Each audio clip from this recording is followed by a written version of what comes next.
सजा जो है न्यायालय मुकर्रर करेगा, न्यायालय देगा या सरकार देगी? देखिए सरकार तो भाजपा की है ना। जब सरकार भाजपा की है, न्यायालय का तो हम सम्मान करते हैं। न्यायालय के पास जो साक्ष्य आप लोग भेजोगे, न्यायालय तो उसी आधार पे अपना डिसीजन देगा। अंकिता भंडारी को पूर्ण न्याय दो, न्याय दो, न्याय दो। अंकिता भंडारी को पूर्ण न्याय दो, न्याय दो, न्याय दो। अंकिता भंडारी को पूर्ण न्याय दो, न्याय दो, न्याय दो। भारत माता की जय, भारत माता की जय। ब्लॉक प्रमुख रुचिकेंद्र जी हमारे साथ हैं। आप एक मातृशक्ति भी हैं और एक राजनीतिक दल से भी आप हैं, और आप देख सकते हैं यहाँ पर जो सांकेतिक धरना जो दिया जा रहा है, पीछे जो सांकेतिक धरने पे जो मातृशक्ति बैठी है, पुरुष वर्ग बैठे हैं, तो किस रूप में जो है आप धरने का जो समर्थन कर रहे हैं और आपकी क्या मांग है? आज किसी की बेटी अंकिता भंडारी उनकी बेटी थी, कल किसी की भी बेटी हो सकती है। हो सकता है कि भाजपा से ही किसी की बेटी हो, हम नहीं चाहते, लेकिन हो सकता है। अगर हो तो क्या फिर भी वो ऐसे ही चुपचाप बैठे रहेंगे? क्या फिर भी कोई महिला, भाजपा की कोई महिला नेत्री या भाजपा का कोई भी बड़ा नेता क्या इस मामले में मुँह नहीं खोलेगा? तो हम यही चाहते हैं कि वो भी सामने आए। इस समय पार्टी को एक साइड रखें, दलगत राजनीति को छोड़कर हम एक बेटी के लिए आवाज़ उठा रहे हैं। और मेरा सभी से मानना है, सभी पार्टियों से मानना है कि इसको पार्टी के रूप में न लेकर एक बेटी के लिए एक लड़ाई हमारी जो है उसको सबको साथ लेकर आना है। कांग्रेस कमेटी के अध्यक्ष संजय मित्तल जी हमारे साथ हैं। आपसे ही जाने कि जो आज यहाँ पर सांकेतिक धरना जो दिया जा रहा है कांग्रेस पार्टी की ओर से, उसका उद्देश्य क्या है?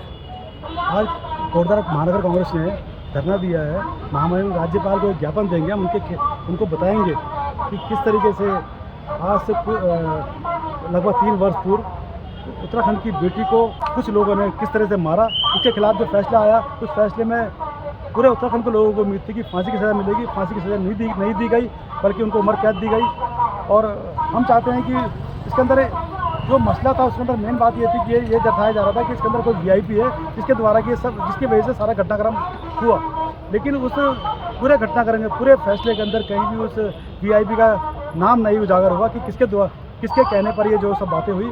तो हमारा आज धरना यह है कि जो वीआईपी उसका नाम उजागर होना चाहिए, और किसके जिस समय घटना हुई उस समय जो था साक्ष्य मिटाने के लिए बुलडोजर के द्वारा जो है वो रिसोर्ट को तोड़ दिया गया, जहाँ पर इसके परिप्रेक्ष्य में ये घटना हुई थी। तो किसके द्वारा ये बुलडोजर चला के इसको तोड़ा गया, कौन सा अधिकारी था, कौन सा विधायक था?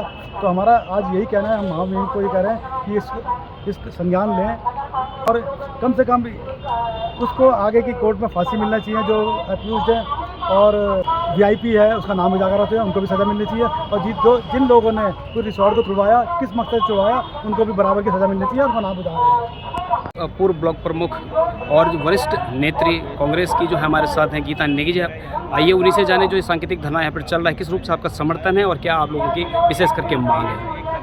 हमारी पहले से ही एक उत्तराखंड की बेटी को न्याय दिलाने की मांग चल रही है। अंकिता भंडारी जिसके साथ ऐसा कृत्य यहाँ पर भाजपा सरकार के एक राज्य मंत्री और उसके बेटे के द्वारा वनंतरा जो उसका रिसोर्ट है ऋषिकेश में, वहाँ पे जो एक गरीब परिवार की बिटिया जो एक अपने गरीब माँ बाप का सहारा बनने के लिए वनंतरा में नौकरी करने के लिए वहाँ पे गई थी। लेकिन कुछ ही हफ्ते 1.5 हफ्ते के बाद उसके साथ ऐसा घिनौना अपराध किया जाता है कि उसको जान गंवानी पड़ती है। उसके साथ ऐसा उन्होंने क्या किया जिसके लिए उस बिटिया की जान चली गई।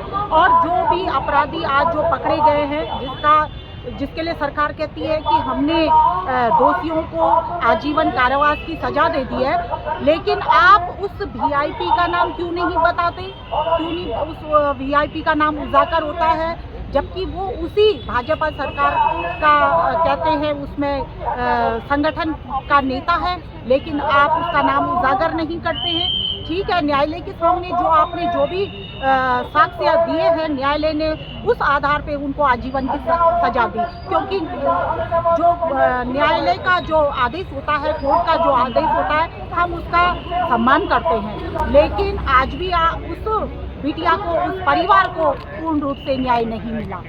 आप एक और बार आरोप लगा रहे हैं पार्टी पर, आप ये बताइए कि सजा जो है न्यायालय मुकर्रर करेगा, न्यायालय देगा या सरकार देगी?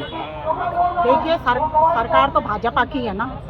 जब सरकार भाजपा की है, न्यायालय का तो हम सम्मान करते हैं। न्यायालय के पास जो साक्ष्य आप लोग भेजोगे, न्यायालय तो उसी आधार पे अपना डिसीजन देगा। लेकिन साक्ष्यों को छुपाने का प्रयास कौन कर रहा है? साक्ष्यों को छुपाने का प्रयास कौन कर रहा है? हम उस पे कह रहे हैं कि भाजपा सरकार के द्वारा उनके साक्ष्यों को छुपाया जा रहा है, उनको उजागर नहीं किया जा रहा है, उल्टा क्रेडिट लेने का प्रयास करा जा रहा है। मुख्यमंत्री जी कह रहे हैं कि मैंने दोषियों को सजा दे दी।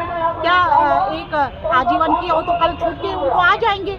अगर उनके साथ आज भी अन्याय होता है तो अगर वो छूट के आते हैं तो हम सुप्रीम कोर्ट में लड़ेंगे, हम हाई कोर्ट में लड़ेंगे और उस बिटिया को न्याय दिलाने के लिए हम हमेशा प्रयासरत रहते हैं। साक्ष्य तो वही लोग छुपा रहे हैं ना, साक्ष्य तो भाजपा सरकार छुपा रही है। सरकार किसकी है? तो हम तो चाहते हैं कि उस बिटिया को न्याय मिले, अंकिता भंडारी को न्याय मिले, उनके परिवार को न्याय मिले।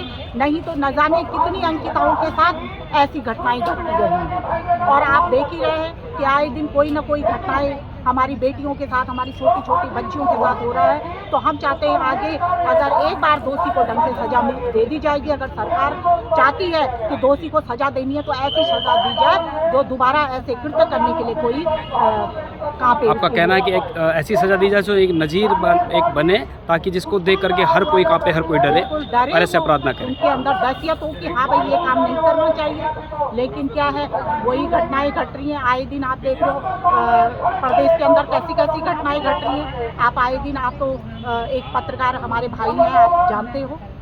तो हम हमेशा अन्याय के खिलाफ हम हमेशा लड़ते रहेंगे और हमेशा लड़े हैं और लड़ते रहेंगे।